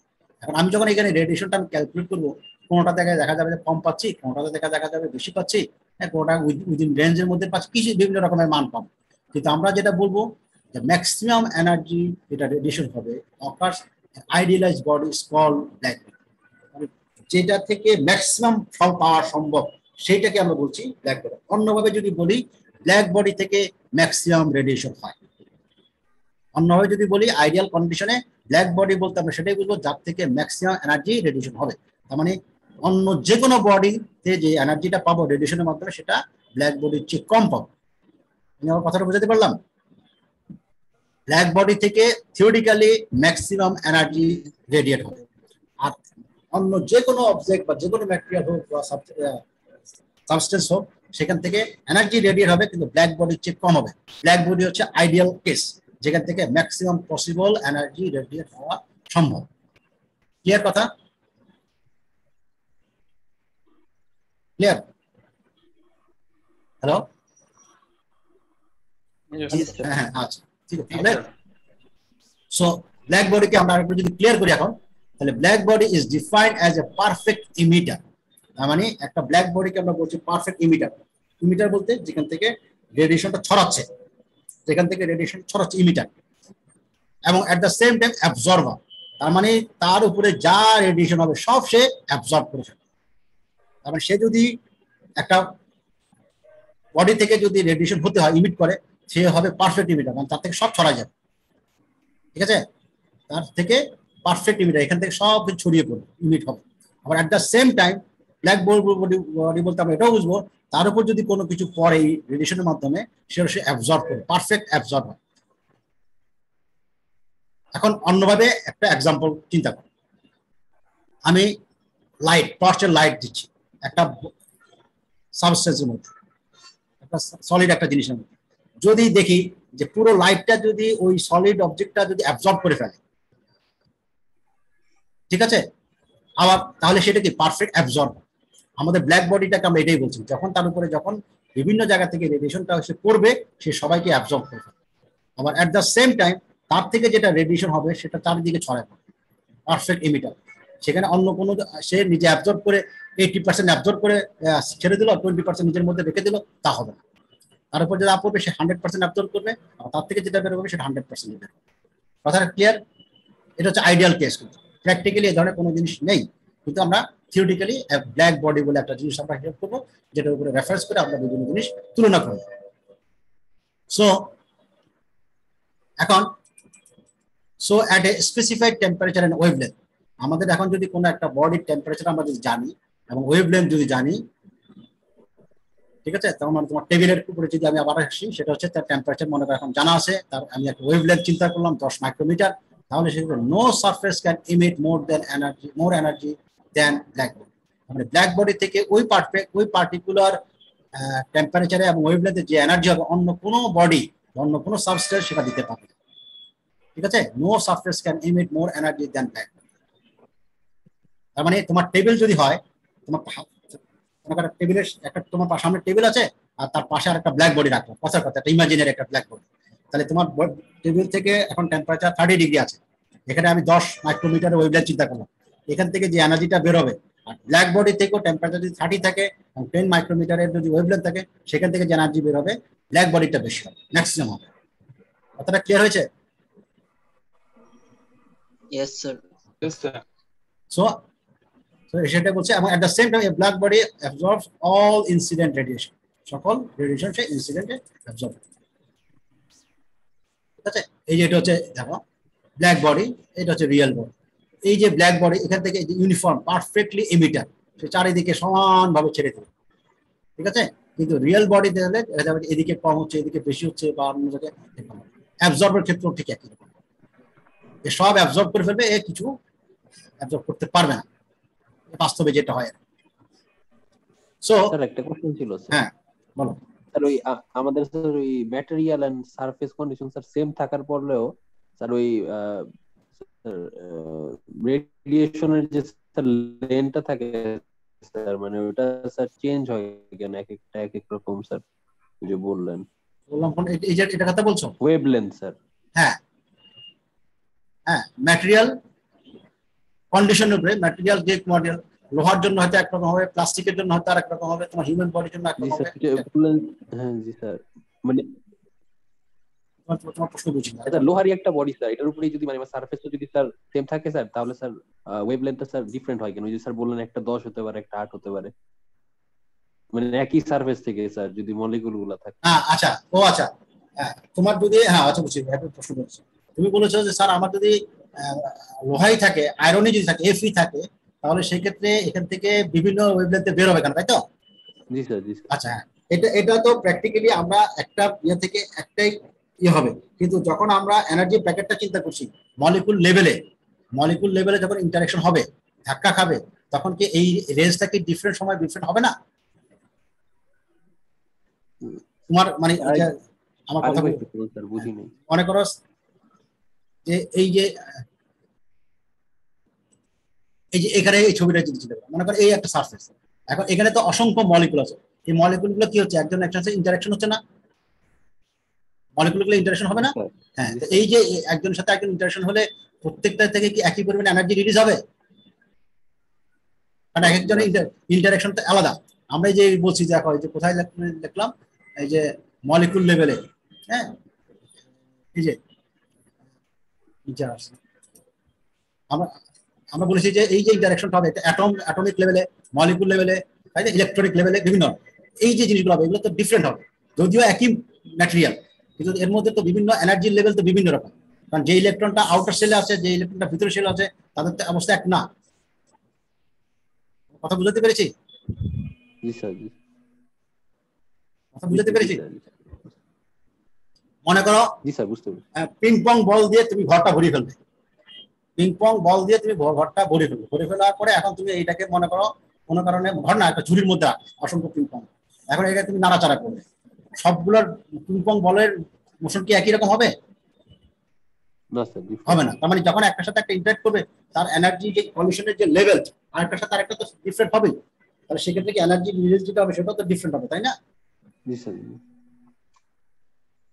So anyway, আমরা কোন পর্যন্ত আসছিলাম? এই পর্যন্ত। হ্যাঁ, এখন এইখান থেকে আমরা এই ব্ল্যাক বডির জন্য আমরা যেটা দেখি সেটা হচ্ছে এই যে ব্ল্যাক বডি ইমিশনে বা রেডিয়েশনের জন্য যে সূত্রটা, radiation energy emitted by a black body per unit time and per unit surface area expressed as EB is B তে ব্ল্যাক বডি, E তে এনার্জি, B তে ব্ল্যাক বডি, আর T তে ব্র্যাকেটে যেটা আছে কোনো পার্টিকুলার টেম্পারেচার, কোনো পার্টিকুলার টেম্পারেচারের জন্য 50 ডিগ্রি হতে পারে, 100 ডিগ্রি হতে পারে, আর বেশি হতে পারে, তারপরে সেটা সূত্র ইকুয়াল টু কি লিখছি, sigma into T two the 4, sigma into T two the 4। এখানে দেখো T হচ্ছে টেম্পারেচার, এটার পাওয়ার হচ্ছে 4 ওয়াট পার মিটার স্কয়ার। তো সিগমাটা হচ্ছে স্টিফেন বোলজম্যান কনস্ট্যান্ট, তোমরা হয়তো নাম শুনেছো, জানো অনেকে ভ্যালুটা 5.67 into 10 to the -8 watt per metre square into kelvin to the power 4। এখানে মাথায় একটু রাখবে যে আমরা কন্ডাকশন বা কনভেকশন যখন আমরা অঙ্ক করেছি বা কথা বলেছি, টেম্পারেচারকে আমরা সবসময় সেন্টিগ্রেডে নিয়ে করেছি, কোনো সমস্যা হয়নি। আমাদের ওখানে watt per metre square per degree centigrade ছিল, watt per metre per degree centigrade ছিল, কিন্তু এখানে সব ক্যালভিন, এই চ্যাপ্টারে সব ক্যালভিনে কনভার্ট করে নিতে হবে, এখানে এই জিনিসটা ভুল না, ঠিক আছে? এখানে সব কিছু ক্যালভিনে হবে। তো এখানে যেটা দেওয়া আছে টি হচ্ছে টেম্পারেচার ক্যালভিনে। সো পার্টিকুলার কোনো টেম্পারেচারে একটা পার্টিকুলার ওয়েভ লেন্থের জন্য যখন তুমি এনার্জি বের করবা ব্ল্যাক বডির জন্য, তাহলে আমরা লিখবো ই, বি তে হচ্ছে ব্ল্যাক বডি, ওই পার্টিকুলার টেম্পারেচারের জন্য sigma into T two the 4, ঠিক আছে? এই হচ্ছে ব্ল্যাক বডি ইমিসিভ পাওয়ার। আমি বাকিগুলো অনেকগুলো এখানে ইবিটা কি টি এর ফাংশন? হ্যাঁ হ্যাঁ টেম্পারেচার, হ্যাঁ হ্যাঁ এক এক টেম্পারেচার এক এক রকম, এক এক টেম্পারেচার এক এক রকম। 40 ডিগ্রি টেম্পারেচার যে এনার্জি পাবা ব্ল্যাক বডি থেকে 50 হয়তো ডিফারেন্ট পাবা, 100 তার একটু ডিফারেন্ট পাবা, ঠিক আছে, কারণ এই যে টেম্পারেচার চেঞ্জ হচ্ছে টি, বাড়বে তার মানে। ঠিক আছে। সো আমরা যেটা বললাম যে ইবি হচ্ছে Stefan Boltzmann constant, E B is calculated over all wavelength, that is total black body emissive power. এখন তুমি যদি একটা ব্ল্যাক বডি চিন্তা করো, তোমার টেবিলের আছে, তার থেকে কি হচ্ছে, তার মানে তখন তুমি যে ক্যালকুলেটটা করবা সেটা ওভারঅল, ওভারঅল মানে এই যে মনে করো 0.1 মাইক্রন থেকে শুরু করে 100 মাইক্রন সবার জন্য তুমি ক্যালকুলেট করে হিসাব করবে, সবার জন্য হিসাব করবে, এটা ওভার দ্য রেঞ্জের জন্য চিন্তা করবে। এখন আমরা যদি পারফেক্টলি মানে স্পেসিফিক যদি চলে যাই, না আমি সবার জন্য বের করবো, আমি শুধু 10 মাইক্রনের জন্য বের করবো বা 20 মাইক্রনের জন্য বের করবো বা 35 মাইক্রনের জন্য বের করবো, তখন আমরা এখানে একটা ল্যামডা দিয়ে দিলাম। তাহলে টেম্পারেচার যেমন একটা ফিক্সড 200 ডিগ্রি সেন্টিগ্রেড, ল্যামডাটা আমি বলে দিলাম যে এখানে 15 মাইক্রোমিটার। তার জন্য এনার্জিটা কি হবে, সেটা হচ্ছে ই বি ল্যামডা। বি হচ্ছে ব্ল্যাক বডি, ল্যামডা হচ্ছে ওই পার্টিকুলার ওয়েভলেন্থের জন্য টেম্পারেচার আমি এখানে ডিফাইন করছি। তাহলে সেক্ষেত্রে আমরা এটাকে বলি যে ই বি ল্যামডা যেটা is calculated per unit wavelength for particular wavelength, ঠিক আছে, ওই পার্টিকুলার ওয়েভলেন্থের জন্য আমি হিসাব করি। সেক্ষেত্রে E B lambda is called spectral black body emissive power, ওই পার্টিকুলার ওয়েভলেন্থের জন্য আমি শুধু শুধু চিন্তা করছি, এটাকে বলা হচ্ছে বলে স্পেকট্রাল ব্ল্যাক বডি ইমিসিভ পাওয়ার, ঠিক আছে। তার মানে তুমি এখন হয়তো তোমাকে যদি আমি তোমাকে বলি যে তোমাকে বলে দিলাম যে 0.1 থেকে 100 মাইক্রন এরকম বিভিন্ন আছে, তুমি শুধুমাত্র 22 মাইক্রোমিটারের যে ওয়েভলেন্থ আছে তার জন্য এনার্জিটা বের করবে, তাহলে তুমি শুধু ওই 22 ওয়েভলেন্থ হচ্ছে ল্যামডার মান হচ্ছে 22 মাইক্রন, তার জন্য যেটা হিসাব করে পাবা সেটাকে আমরা বলছি স্পেকট্রাল ব্ল্যাক বডি ইমিসিভ পাওয়ার, ঠিক আছে। এখন প্ল্যাঙ্ক উনি যেটা প্রপোজ করেছিলেন এই ধরনের স্পেকট্রাল জন্য পার্টিকুলার ওয়েভলেন্থের জন্য, ওনার সূত্রটা ছিল এরকম যে ই যে বি ল্যামডা, এই পার্টিকুলার ল্যামডা এবং টেম্পারেচারের জন্য এটি হচ্ছে C divide by lambda to the power 5 into e to the power c2 by lambda T, তারপর -1, এইভাবে উনি একটা সূত্র দিয়েছেন। এটাকে আমরা 2 নম্বর ইকুয়েশন এখানে বলেছি, এবং সেটাকে এখানে c1টা হচ্ছে specific twice by h c0, h হচ্ছে প্ল্যাঙ্ক কনস্ট্যান্ট, আমরা একটু আগে দেখে আসছি, c0 হচ্ছে velocity of light in vacuum তার স্কয়ার, c2 হচ্ছে তোমার একটা কনস্ট্যান্ট সেটা হচ্ছে h c0 বাই k। এই জিনিসটা আমরা এই c1 আর c2টা আমরা পেয়ে যাব। এখান থেকে যদি বের করা যায় তাহলে পার্টিকুলার ল্যামডার মানের জন্য আমি ইমিসিভ পাওয়ারটা বের করতে পারবো। ই হচ্ছে ইমিসিভ পাওয়ার, ই হচ্ছে ইমিসিভ পাওয়ার। সো কে হচ্ছে বোলজম্যান কনস্ট্যান্ট, আগেরটা ছিল সিগমা ছিল স্টিফেন বোলজম্যান কনস্ট্যান্ট, আর এখানে কে হচ্ছে শুধু বোলজম্যান কনস্ট্যান্ট যেটা হচ্ছে 1.38065 × 10⁻23 জুল পার কেলভিন। সো এখান থেকে 2 নম্বর ইকুয়েশন থেকে আমরা is valid for a surface in a vacuum or gas, এবং অন্য কোনো যদি মিডিয়াম হয় তাহলে c1 এর মানটা আমরা ক্যালকুলেট করে ফেলবো, এই অ্যান্টি আগের মতো সেটা ক্যালকুলেট করব অন্য কোনো মিডিয়াম, ঠিক আছে। এই ইকুয়েশনে c1টা হচ্ছে তোমার গ্যাসের জন্য আর ভ্যাকুয়ামের জন্য, আর যদি অন্য কোনো মিডিয়াম হয় তখন আমরা এই c1টা ক্যালকুলেট করবো একটা n দিয়ে ওই মিডিয়ামের জন্য রিফ্লেক্টিভ ইন্ডেক্স ভাগ করব। সো এখানে এই জিনিসটা খেয়াল করে আজকে এটা ওয়েট মিটিং এ একজন আসছে স্যার, হ্যাঁ ওর চলে থাকে, গেছিল। হ্যাঁ তার কারেন্ট চলে গেছিল, তার কারেন্ট চলে গিয়েছিল স্যার 59 রোল, ঠিক আছে। সো এখানে এই এই ছবিটা পরীক্ষার জন্য একটা কোশ্চেনের মধ্যে আসে, প্রায় দেওয়া হয়, এবং এটা বেসিক ইস্যু রেইজ করে। এখানে এই ছবিটা একটু ভালো মতো খেয়াল করো, এই একটা লাইন, ছোট লাইনটা আমি বুঝিয়ে দেবো, এটা একটা টেম্পারেচার, এই আরেকটা লাইন, এটা আরেকটা টেম্পারেচার, ঠিক আছে। সাপোজ মনে করো এটা 50 ডিগ্রির জন্য হিসাব, এটা হচ্ছে মনে করো 100 ডিগ্রির জন্য হিসাব, এটা 120 ডিগ্রির জন্য হিসাব, তোমার এখানে টেম্পারেচার বাড়তেছে। এখন তুমি যদি এই লাইনটা খেয়াল করো একটু দিকে, এক্স অক্ষটা হচ্ছে তোমার ল্যামডা মানে ওয়েভলেন্থ, এবং এই অক্ষটা ওয়াই অক্ষটা হচ্ছে ইমিসিভ পাওয়ার, ব্ল্যাক বডি ইমিসিভ পাওয়ার। এখন এই যখন আমি টেম্পারেচার মনে করো 50 ডিগ্রি চিন্তা করছি, তখন আমি এই যে মনে করো 1 বা 2 মাইক্রোমিটার থেকে শুরু করে আমি এরকম 100 মাইক্রোমিটার পর্যন্ত একটা করি, দেখা যাচ্ছে এর মধ্যে হয়তো 9 বা 8 গিয়ে তোমার হয়তো ম্যাক্সিমাম ইমিসিভ পাওয়ারটা পাওয়া গেল এর মান। কিন্তু যখন আমি টেম্পারেচার বাড়ালাম এবং আমি যখন এই ওয়েভলেন্থের একটা রেঞ্জ নিলাম, তখন এখানে আরেকটা কার্ভ পাওয়া, যখন আমি আরেকটা টেম্পারেচার নিলাম আরেকটা ওয়েভলেন্থের জন্য আরেকটা কার্ভ পাওয়া, এই প্রত্যেকটা কার্ভ আমি পাচ্ছি। এখানে একটু খেয়াল করে দেখো এই যে পিকটা, এই পিকটা দেখো এখানে হচ্ছে প্রায় 9 এর মতো, কথার কথা, আমার ছবিও যদি অতটা ক্লিয়ার না, ধরো মনে করেন 9 এর মতো, এইটা হয়তো একটু কমে এটা 7 এর মতো বা 6 এর মতো আসছে, এই বাম পাশেটা আরেকটু কমে এটা 1 এর মতো আসছে, এটা কমে হয়তো আরেকটু কমে আসছে। এই যে জিনিসটা, এই যে পিকটা দেখো একটু শিফট হয়ে গেছে, বাম দিকে টিল্ট করে গেছে। আমি শুধু পিক গুলো যদি নিই তাহলে এটা বাম দিকে শিফট হয়ে গেছে। সেক্ষেত্রে এটাকে বলা হচ্ছে as the temperature increases, the peak of the curve shift towards the shorter wavelength. মানে বাম দিকে যেহেতু টিল্ট হয়ে যাচ্ছে, বাম দিকে যখন শিফট হচ্ছে, মানে বাম দিকে কারা, বাম দিকে হচ্ছে শর্ট ওয়েভলেন্থ, ডান দিকে হচ্ছে লং ওয়েভলেন্থ, শর্ট ওয়েভলেন্থের দিকে যাচ্ছে। তাহলে as temperature increases, the peak of the curve shift towards the short wavelength, এদিকে যাচ্ছে। সো এইটাই হচ্ছে একটা সিগনিফিক্যান্ট একটা ফাইন্ডিং, যে the wavelength at which the peak occurs, the wavelength at which the peak occurs for a specified temperature is given by Wien's displacement law. এখান থেকে একটা ল আমরা পেয়েছি, সেটা হচ্ছে ল্যামডা টি, এটা ইকুয়াল টু হচ্ছে ম্যাক্সিমাম পাওয়ার, সেটা হচ্ছে 2897.8 মাইক্রোমিটার কেলভিন। এইটা আমরা হিসাব করি যেখানে ম্যাক্সিমাম পাওয়ারটা পাওয়া সম্ভব, ঠিক আছে। এবং সেই ক্ষেত্রে আমি এটা একটু, এই ছবিটা পরে আসছে, আমি এখানে একটা স্টপ শেয়ার দিয়ে আমি আরেকটা শিটেই দেখাচ্ছি।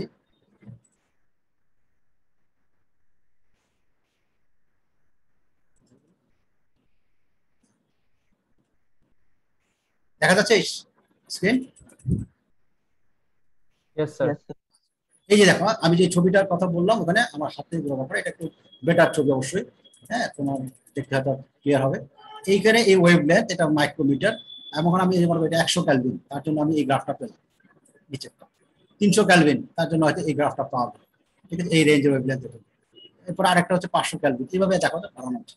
তাহলে এই যে পিক, যেটা পিকটা দেখো আস্তে আস্তে বাম দিকে শিফট হচ্ছে, বাম দিকে শিফট হচ্ছে। এবং তুমি যদি একটু খেয়াল করে দেখো, এই পিকটার এই যে ম্যাক্সিমাম যেটা, এটা হচ্ছে এই টেম্পারেচার হচ্ছে 5800 কেলভিন, এবং এটা হচ্ছে সূর্যের যে তাপমাত্রা, সেটা, এটা হচ্ছে সূর্যের যে তাপমাত্রা, সেটা সেই টেম্পারেচারের জন্য হিসাব করলে সেটা হচ্ছে এরকম। এবং সেক্ষেত্রে ম্যাক্সিমাম যে এনার্জি যেটা আছে, এটা মানে অলমাইটি উনি হয়তো এইভাবে আমাদেরকে দিয়েছেন, যার কারণে আমরা পাচ্ছি যে এই যে দেখো, এই ভিজিবল রেঞ্জের মধ্যে যেটা পৃথিবীতে আসতেছে, যেটা আমরা দেখছি, এটাই হচ্ছে কিন্তু ম্যাক্সিমাম এনার্জি কন্টেইন করতেছে, এটাই হচ্ছে ম্যাক্সিমাম এনার্জি কন্টেইন করতেছে আমাদের, ঠিক আছে। সো এই যে টেম্পারেচারের জন্য এই লাইনটাকে আমরা বলছি ওয়াইন ডিসপ্লেসমেন্ট কার্ভ। এইটার কার্ভের জন্য টেম্পারেচার হিসাব করার জন্য আমরা খুব সহজে যেটা পাই, সেটা হচ্ছে ল্যামডা টি ইনটু এটা সমান যে ম্যাক্সিমাম পয়েন্টটা, সেটা হচ্ছে তোমার 2897, ঠিক আছে, মাইক্রোমিটার কেলভিন, ঠিক আছে। এই জায়গার মধ্যে যেটা আসছে সেটা হচ্ছে দেখো, এই এত এনার্জি আমরা পৃথিবী, আমরা ভিজিবল রেঞ্জের মধ্যে এতটুকু এনার্জি অ্যাবজর্ব করছি, বা আর্থ এতটুকু এনার্জি অ্যাবজর্ব করছি, ঠিক আছে। তাহলে দেখো 100, 300, 500, এই যে 5800, এটা হচ্ছে সোলার, সূর্যের টেম্পারেচার, তার থেকে এই পরিমাণ এনার্জি পৃথিবীর দিকে আসছে ম্যাক্সিমাম, আমরা ম্যাক্সিমামটাই পাচ্ছি। কথাটা ক্লিয়ার? মানে স্যার ওই ওয়েভলেন্থটা আসতেছে। হ্যাঁ, আমরা তাহলে সূর্যের জন্য ওয়েভলেন্থের কথা, এই যে এখান থেকে মনে করো আমরা যদি হিসাব করি এইভাবে, এটার জন্য এই যে এতটুকু, এই ওয়েভলেন্থের জন্য আমরা এতটুকু হিসাব করছি, এখানে আমরা ম্যাক্সিমাম এই আমাদের পৃথিবীতে আমরা এই ম্যাক্সিমাম ওয়েভলেন্থের এনার্জিটা এখানে আসে, এখানেও আছে, কিন্তু এখানে তো এনার্জি কম, এই পাশে এনার্জি কম, কিন্তু ভিজিবল রেঞ্জের মধ্যে এনার্জিটা সবচেয়ে বেশি, ঠিক আছে। সো এখানে এই কার্ভের একটা বৈশিষ্ট্য আছে, আমি এটা হাতে লিখিনি, এটা আমি এখানে তোমাদেরকে দেখাচ্ছি একটা ইয়ে থেকে। এখানে খুব সিগনিফিকেন্ট কিছু জিনিস আছে, এই কার্ভটাই যেটা আমি দেখালাম সেটাই এটা। এখানে এখানে বলছে যে several observations can be made from this figure, এই ছবিটা থেকে। 1 নম্বর, at any specified temperature maximum that exists, আমি ছবিটা একটু বড় করি, any specified temperature a maximum, তার মানে এই 100 জন্য এখানে একটা ম্যাক্সিমাম পাওয়া যাবে, 200 জন্য বা 300 জন্য আরেকটা ম্যাক্সিমাম পাওয়া যাবে, তাহলে প্রত্যেকটা টেম্পারেচারের জন্য একটা ম্যাক্সিমাম পয়েন্ট পাওয়া যাচ্ছে। at any wavelength the amount emitted radiation increases with increasing temperature। এখন তুমি যদি মনে করো সাপোজ এখানে 1 মাইক্রন, এই ওয়েভলেন্থে চিন্তা করো, তাহলে টেম্পারেচার যত বাড়বে তোমার কি হবে, এনার্জি তত বাড়বে। any wavelength the amount of emitted radiation increases with increasing temperature, তার মানে এই টেম্পারেচার বাড়লে ইমিটেড এটা ই এর মানটা বাড়তেছে, এই যে এটা হচ্ছে তোমার 300 জন্য, তারপর হচ্ছে 500 জন্য, তারপরটা এভাবে বাড়তেছে। মানে যে কোনো একটা ওয়েভলেন্থ যদি চিন্তা করো, টেম্পারেচার বাড়লে তার ক্ষেত্রে ইমিটেড পাওয়ারটা বেড়ে যাচ্ছে। দেন থার্ড আরেকটা পয়েন্ট যেটা লেখা যায় সেটা হচ্ছে the temperature increases the curve shifted to the shorter wavelength, যেটা শর্টার ওয়েভলেন্থ হলো, এবং আমরা একটু আগে বলে এটাকে ওয়াইন ডিসপ্লেসমেন্ট বলে আর কি। এবং লাস্টে একটা পয়েন্ট হচ্ছে the radiation emitted by the sun is in the visible spectrum. তাহলে আমরা যে সান থেকে যে এনার্জিটা আমরা পাচ্ছি সেটা ভিজিবল স্পেকট্রামের মাধ্যমে আসছে। ঠিক আছে, এই একটা পয়েন্ট আমাদের। আপনারা যেটা আমরা বললাম ওয়েন ডিসপ্লেসমেন্ট, এটা বললাম the length of the wavelength at which the peak occurs is given by Wien's displacement law, এবং সেটা হচ্ছে তোমার এই বিষয়। ঠিক আছে, সো আজকে মনে হয় করানো যাবে না, কারণ এই টেস্টটা যদি শেষ করা যায় কিনা। আমাদের 12টা 10 থেকে একটা ক্লাস আছে তো। হ্যাঁ, আমি তাহলে এইটা একটু এখানে শেষ করে দিই জায়গাটা। সো এখানে আমরা এইভাবে আমরা হিসাব করব এই পার্টিকুলার ওয়েভলেন্থের জন্য 0 থেকে ইনফিনিটি যে কোনো ল্যাম্বডার জন্য আমরা এই সূত্র sigma into T to the 4, এটা 3 নম্বর ইকুয়েশন। এবং এখান থেকে আমরা যদি calculating the radiation energy for the wavelength 0 থেকে ল্যাম্বডা, 0 থেকে শুরু করে ল্যাম্বডা পর্যন্ত নেই, তাহলে আমরা এই যে ইন্টিগ্রেশন করে আমরা এনার্জিটা বের করব।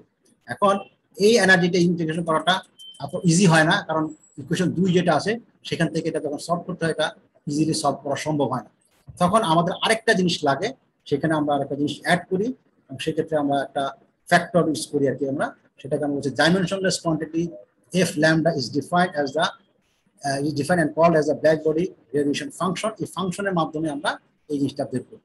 এই ফাংশনটা হচ্ছে এই যে উপরে যেটা আছে সেটা divide by sigma into T to the 4, এটাকে ভাগ করলে যেটা আসে সেটা হচ্ছে ফ্র্যাকশন ফাংশন। এই ফাংশনের উপর বেসিস করে আমরা এই চার্ট থেকে, এখন আমি তোমাকে যদি বলি, এটা ডিটেলস আমি যাচ্ছি না, সাপোজ মনে করো আমি তোমাকে বললাম যে না ল্যাম্বডার মান 15 থেকে শুরু করে ল্যাম্বডার মান 35-এর মধ্যে এই ওয়েভলেন্থের মধ্যে দিয়ে যে পরিমাণ এনার্জি ইমিট করবে বা রেডিয়েশন হবে সেটা বের করবে। তাহলে এনার্জি তোমাকে বললাম 15 থেকে 35, তার মানে এই ল্যাম্বডা 1 হচ্ছে 15 আর ল্যাম্বডা 2 হচ্ছে 35। তাহলে তুমি যেটা করবে, এই যে তোমার কার্ভ যে কার্ভটা দেখালাম সেটা হচ্ছে এই ধরনের একটা কার্ভ পাচ্ছ। তার জন্য তুমি এই ইয়া থেকে এই যে ইয়া পাবা, এই যে ফাংশন যেটা আছে সেটা পাবা। সেটা পাওয়ার পরে এই যে তুমি এফ ল্যাম্বডা 1 এফ ল্যাম্বডা 2 এখান থেকে এটা পেয়ে গেলে আলটিমেটলি তুমি এই ইকুয়েশন যদি বসাও যেটা, তাহলে এখান থেকে ক্যালকুলেট করে এইটা পেয়ে ইন্টিগ্রেশন। খুব সিম্পল ওয়েতে আমি তোমাকে একটু অন্য একটা জিনিস দেখাই, তাহলে লাস্ট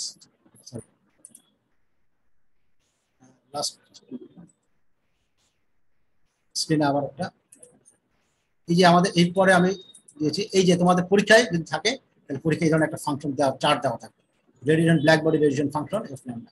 সো এই ল্যাম্বডা টি এর মান দেওয়া থাকবে, তুমি এটা বের করবা। ল্যাম্বডার মান যেহেতু জানো, টেম্পারেচার যদি তোমাকে আমি বলে দেই 15 যদি মাইক্রো হয়, তাহলে 15 ইন্টু টেম্পারেচার মান 300, তাহলে গুণ করলে যেটা হবে সেটা এখানে তার ফাংশন এখানে পেয়ে যাবে, আরেকটার জন্য সেটা পেয়ে যাবে। ঠিক আছে, এভাবে তুমি এখান থেকে মানটা পাওয়ার পরে তাহলে তুমি ওই ইকুয়েশন বসাও, তারপর তুমি ওই ইকুয়েশন বসাও। এই ইকুয়েশনটা দেখাচ্ছি এখানে। ঠিক আছে, যেখানে F1 এর পেয়ে গেলে এটাই তুমি যেখানে বসালে এই মান থেকে এই মানটা পেয়ে গেলে দেন তুমি এখানে এই সূত্রতে বসালে তোমার আমরা নেক্সট ক্লাসে বাকিটুকু দেখবো। ওকে, বইয়ের মধ্যে অঙ্ক হয়তো পড়া আছে, তুমি একটু দেখে নিবে। ঠিক আছে, আমরা নেক্সট ক্লাসে ইম্পর্টেন্ট আরেকটা ইস্যু, সেটা হচ্ছে রেডিয়েশন ইন্টেন্সিটি। এখান থেকে আমাদের প্র্যাকটিক্যাল যে জিনিসগুলো আমাদের শুরু, সেটা হচ্ছে এখান থেকে আমরা নেক্সট ক্লাসে। ঠিক আছে, আর কোনো কোশ্চেন আছে? একটা কোশ্চেন ছিল স্যার। হ্যাঁ স্যার ওয়াইনস ডিস্ট্রিবিউশন কার্ভে স্যার আমরা যেটা দেখলাম মাইন্ড ডিসপ্লেসমেন্ট হ্যাঁ, ওই কার্ভ থেকে স্যার আমরা মানে যে কোনো রেঞ্জের ওয়েভলেংথের জন্য স্যার কত এমিশন হচ্ছে ওইটা স্যার ওখান থেকে ডাইরেক্ট বের করে ফেলতে পারবো? মানে স্যার ওই এরিয়াটা যদি কাউন্ট করি স্যার। হ্যাঁ দ্যাটস রাইট, ওইটাই তো করলাম। এই গ্রাফে যেটা করছি সেটাই করছি, কিন্তু আমরা যদি তোমাকে এটা সিগনিফিকেন্স স্যার এটাই না স্যার, আমরা টোটাল এনার্জিটা বের করতে হবে, টোটাল এনার্জিটা বের করতে হবে। ঠিক আছে, ঠিকটা পাবো পার্টিকুলার ওয়েভলেন্থে, আর ওই রেঞ্জের জন্য হলে ওখান থেকে পেয়ে যাবো। ঠিক আছে, ওকে, থ্যাংক ইউ সবাইকে। আসসালামু আলাইকুম।